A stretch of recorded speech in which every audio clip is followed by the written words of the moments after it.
சர்வதேச விமான நிலையம் அருகே மாணவி ஒருவர் தனது நண்பருடன் காரில் அமர்ந்து பேசிக் கொண்டிருந்த போது அங்கு வந்த மர்ம நபர்கள் 3 பேர் நண்பரை தாக்கிவிட்டு மாணவியை பாலியல் வன்கொடுமை செய்த சம்பவம் தமிழ்நாட்டையே உலுக்கியுள்ள நிலையில் நேற்றிரவு 10:40 மணியளவில் குற்றம் சாட்டப்பட்ட மூவரையும் காவல்துறையினர் சுட்டுப் பிடித்துள்ளனர். இதுகுறித்து கோவை காவல் ஆணையர் சரவண சுந்தர் செய்தியாளர்கள் சந்திப்பில் அவர்கள் பிடிக்கப்பட்டது எப்படி என்பது குறித்து விளக்கியிருக்கிறார். அவர்கள் பிடிக்கப்பட்டது எப்படி என்பது குறித்து விரிவாக பார்க்கலாம்.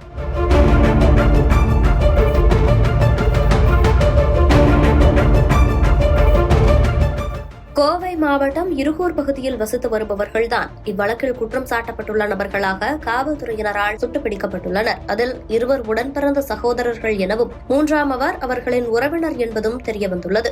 சம்பவம் நடந்த அன்று சகோதரர்கள் 2 தனது உறவினரை அழைத்துக் கொண்டு கிணத்துக்கடவு பகுதிக்கு சென்றுள்ளனர். அங்கு மூவரும் சேர்ந்து சாவியோடு நிறுத்தி வைக்கப்பட்டிருந்த இருசக்கர வாகனத்தை திருடிக் கொண்டு சென்றுள்ளனர். பின்னர் மது அருந்திவிட்டு கோவை விமான நிலையம் அருகே உள்ள காலி இடத்திற்கு சென்றுள்ளனர். அங்கு பாதிக்கப்பட்ட மாணவியும் அவரது நண்பரும் பேசிக் கொண்டிருந்ததை கண்டு அவர்களிடம் செல்லவே மாணவியும் அவரது நண்பரும் இவர்களை கண்டு அச்சமடைந்து காரில் ஏறி தப்பிக்க முயன்றுள்ளனர். ஆனால் காரை வழிமறித்து தங்களிடம் இருந்த அரிவாள் மற்றும் ஆயுதங்களால் கார் கண்ணாடியை அடித்து உடைத்து சேதப்படுத்தியுள்ளனர். பின்னர் மாணவியின் நண்பரை அரிவாளால் தாக்கிவிட்டு மாணவியை கடத்தி சென்று பாலியல் வன்கொடுமை செய்துள்ளனர். பின்னர் அங்கிருந்து தப்பிச் சென்று கிணத்துக்கிடவு பகுதியில் பதுங்கியிருந்துள்ளனர். மயக்கம் தெளிந்த மாணவன் தன்னோடு மாணவி இல்லாததை கண்டு உடனடியாக காவல்துறையினருக்கு தகவல் கொடுக்கவே சம்பவ இடத்திற்கு வந்த காவல்துறையினர் இருவரையும் மீட்டு மாணவியை அருகில் இருந்த தனியார் மருத்துவமனையிலும் அவரின் நண்பரை கோவை அரசு மருத்துவமனைக்கும் அனுப்பி வைத்துள்ளனர். பின்னர் இதுகுறித்து வழக்கு பதிவு செய்து 7 தனிப்படைகள் அமைக்கப்பட்டு தேடுதல் வேட்டை தொடங்கப்பட்டுள்ளது. அதில்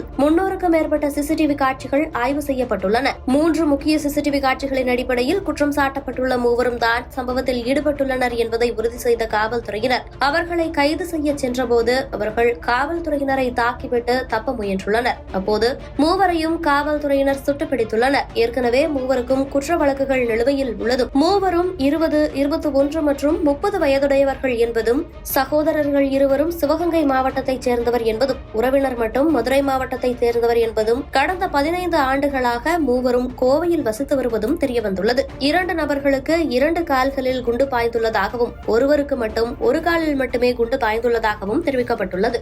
பாதிக்கப்பட்ட மாணவி நலமுடன் இருப்பதாகவும் அவருக்கு தொடர் சிகிச்சை அளிக்கப்பட்டு வருகிறது என்றும் கூடிய விரைவில் கைது செய்யப்பட்டவர்கள்தான் குற்றவாளிகளா என்பதை உறுதி செய்ய மாணவியிடம் அடையாளம் காணும் சோதனை நடத்தப்படும் எனவும் கூறப்பட்டுள்ளது. இச்சம்பவத்திற்கு பல்வேறு தரப்பிலிருந்து கடும் கண்டனங்கள் எழுந்து வந்த நிலையில் குற்றம் சாட்டப்பட்டவர்கள் மூவரும் சுட்டுப்பிடிக்கப்பட்டுள்ளது இவ்வழக்கில் முக்கிய திருப்பமாக பார்க்கப்படுகிறது.